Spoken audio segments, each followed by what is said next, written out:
Welcome back to the Pulsating Biology, and in today's video we are going to cover another chapter for the Olevels biology, that is the nutrition for plants. When you talk about nutrition for plants, the first question that arises is that how the plants get the nutrition. What is the process that is involved for providing the nutrition to the plants? Well, the process is named as the photosynthesis. Photosynthesis, we have been learning for about photosynthesis since our earlier classes, and now we're going to talk about it in a bit detail. Well, the photo in the word photosynthesis means light, while the synthesis means to form. The photosynthesis is an anabolic process. Now let's talk about what is meant by the term anabolic. Anabolic and the catabolic. The anabolic and the catabolic are the further terms of the metabolic reactions. When you talk about metabolic, it is associated with the reactions that includes two types of the reactions, that is the anabolic and the other one is the catabolic.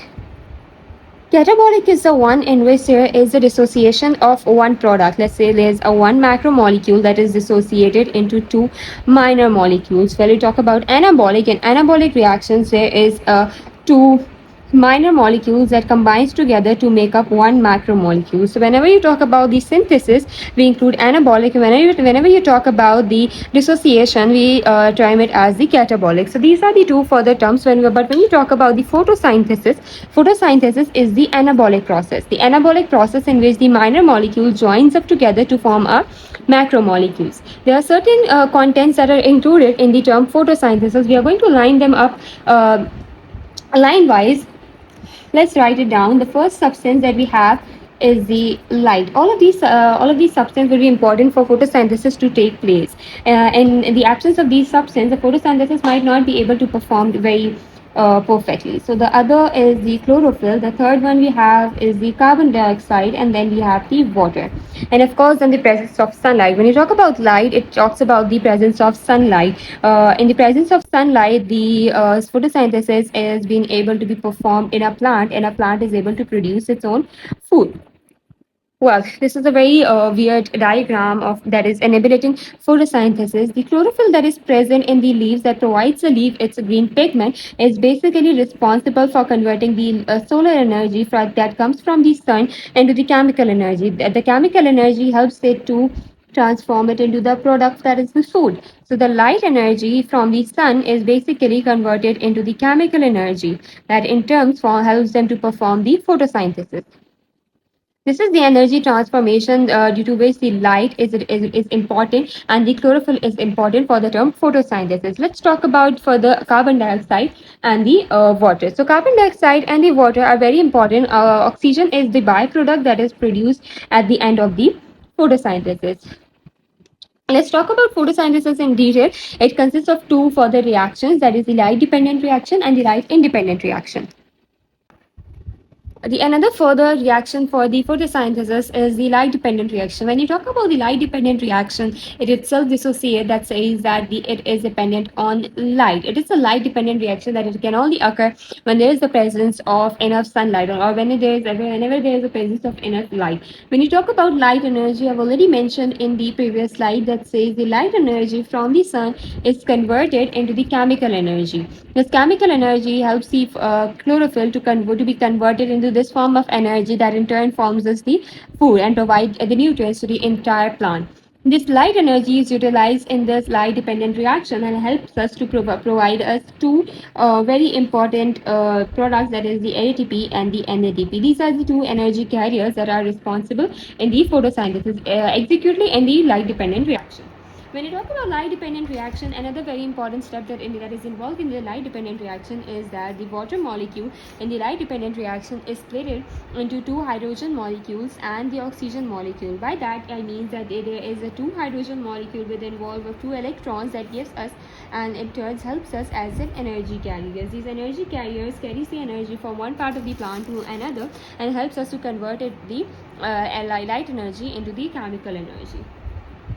While all of the oxygen that is formed as a byproduct at the last of the photosynthesis is derived from the water molecule that is splitted. This is also known as the hydrolysis of water. When you know about the term hydrolysis of the water, this means whenever there is a breakdown of water molecule into hydrogen or into the oxygen, then we call it as a hydrolysis of water. This hydrolysis of a water is a further sub reaction that is involved in the light dependent reaction that involves light itself directly. We're going to talk about the another reaction that is not dependent on light.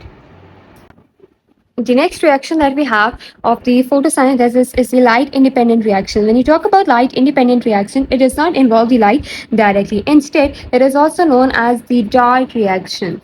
The light independent reaction has another name that is termed as the dark reaction. It does not involve the light directly. Instead, it is the light that is involved in this reaction is derived from the previous reaction that we have learned, that is the light dependent reaction. That reaction gives us the carbon dioxide that basically helps us to convert it into carbohydrate in this reaction. Carbohydrate can also be termed as the glucose in other words. This is the chemical energy also which is involved in this reaction is not itself. It is provided by the light dependent reaction. Light dependent reaction is basically a source for all of these reactions that are taking place in the light independent reaction or the dark reaction, since all of these sources are provided from the light dependent reaction. When you talk about this also includes that it does not require any light directly, and it completely involves all of the enzymes that is why they are called as the dark stage. Those enzymes that are involved in this are several enzymes which we'll be learning it later, but these enzymes that are involved in this stage is known as the dark stage. However, these enzymes are not involved in the light dependent reaction. These are only involved in light independent reaction. In order to speed this up, because it does not involve any direct light or any direct chlorophyll, it only converts carbon dioxide into the carbohydrate that is a form of glucose, that is a form of food and a source of food for all the plant, and it is a source of nutrient that is supplied to all parts of the plant. The very important constituent when it comes to the photosynthesis is the chlorophyll. I've mentioned its name very much in earlier slides, but we're going to learn about it in a bit detail. But the chlorophyll appears as green in color. This is a very important point that comes often in your MCQs, and it's important for your BCQs. That is, the chlorophyll is green in color, and it is responsible to convert the light energy into the into the chemical energy, that is the solar energy, into the chemical energy that in turn forms its food or the nutrient for the plant. Well, it is a green. Well, it is a green in color because it reflects most of the green light. Maximum photosynthesis occur in the blue light, and the minimum occur in the red light. In the red light. The blue light because it reflects most of the blue light, while the red light because it reflects most of the light. Right. When you talk about the wavelength of these both two, the blue light has the shortest wavelength. That's why it has the maximum capability to absorb the chlorophyll. So the blue color has the maximum, or the when you talk about its wavelength, we are going to term is at the shortest wavelength. This is the lambda that represents the term the wavelength, while when you talk about the red, it has the longest wavelength. That's why it is termed as the red has the minimum chlorophyll energy, and the while the blue light has the maximum chlorophyll energy. This is the difference when it comes to the wavelength, and this is the difference comes about the wavelength, and this is the difference when it comes to about the maximum and the minimum absorption of chlorophyll. That helps us learn about the chlorophyll in more. Well, we have the two kinds of the chlorophyll. We have the chlorophyll A and we have the chlorophyll B. Both of these chlorophyll are not similar. These are very different and also have a different wavelength and also different capability of absorbing the solar energy. This is the difference about the wavelength and the maximum and the minimum absorption when it comes to the chlorophyll. Photosynthesis, the chlorophyll plays a very important role, and without the chlorophyll, the photosynthesis cannot take place.